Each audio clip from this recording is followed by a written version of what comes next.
She was 8 years old when she started doing something most adults never fully master: reading a room, adjusting herself to fit it, and making everyone inside it comfortable before a single word was spoken. Nobody assigned her that job, nobody trained her for it, but in a building where she was the only one, or one of very few, she learned fast that her social survival depended on it. What was happening to her had a name, several names actually, and the psychology behind those names explains not just who she was in that classroom, but who she became in every room she walked into after. This is what the research shows. Every morning started the same way: hair done, clothes pressed, shoes clean. Her mother was not being particular, she was being strategic. That child was walking into a building where people were watching, and the watching had consequences. Psychologists call this hypervigilance, a state of heightened alertness originally studied in trauma survivors.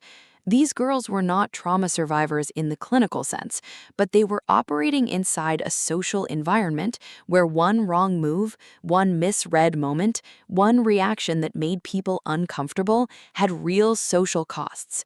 So they watched themselves first, before anyone else could. That internal surveillance loop: how do I look? How do I sound? How am I being perceived right now? Ran in the background of every single interaction, every day, for years.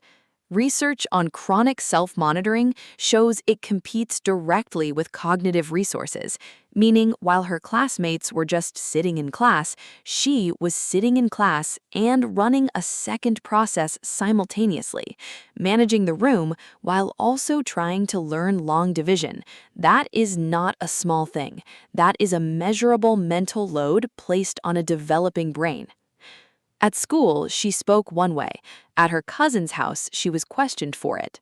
Why do you talk like that? That sentence, and the ones like it, points to something psychologists identify as bicultural identity strain, the psychological tension of belonging fully to two cultural worlds that have different, sometimes conflicting expectations of you.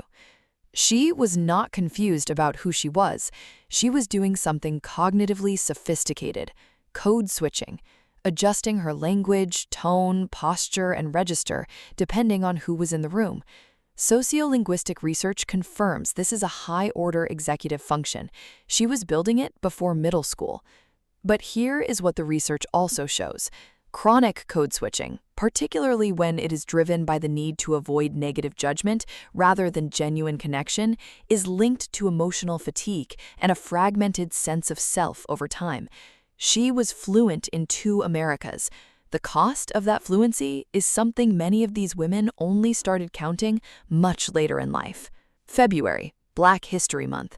The teacher turns, not to the class, to her. Psychologist Claude Steele's landmark research on stereotype threat describes exactly this dynamic: the psychological burden of knowing you are being watched as a representative of your entire group, not as an individual student, as a symbol, a spokesperson, a teaching aid. She learned to keep her face still, neutral, breathing normal, because any visible reaction, frustration, discomfort, even a single pause, would pull every eye in the room toward her and make her the subject of the lesson rather than a student in it. What Steele's research found is that this pressure actively interferes with cognitive performance. The mental energy consumed by managing the social dynamic pulls directly from the mental energy available for actual thinking. She was managing a classroom of 30 people at age 11, while also being expected to perform academically. Nobody acknowledged that as a workload. Nobody gave her credit for it. It was simply expected.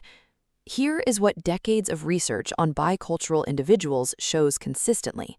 They developed stronger cognitive flexibility, the ability to shift thinking patterns across different contexts. They demonstrate higher social intelligence and faster reading of interpersonal dynamics.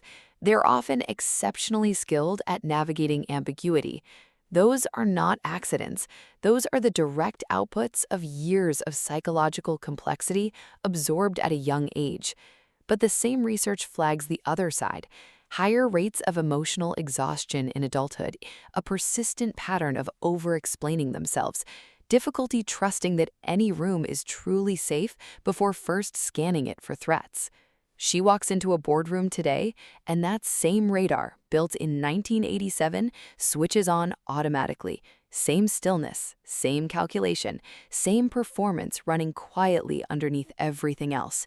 It protected her then, it costs her now. The psychology is clear on one thing. The skills these women built were real. The resilience was real. But resilience is not the same as being unaffected. It simply means she kept moving despite the weight. What the women who lived this rarely got, then or now, was someone accurately naming what they were actually carrying. This was not toughness. This was not just growing up. This was a psychological education that nobody enrolled them in inside classrooms that never knew it was happening. If this gave language to something you have been carrying for a long time, share it. Like and subscribe for more. See you in the next one.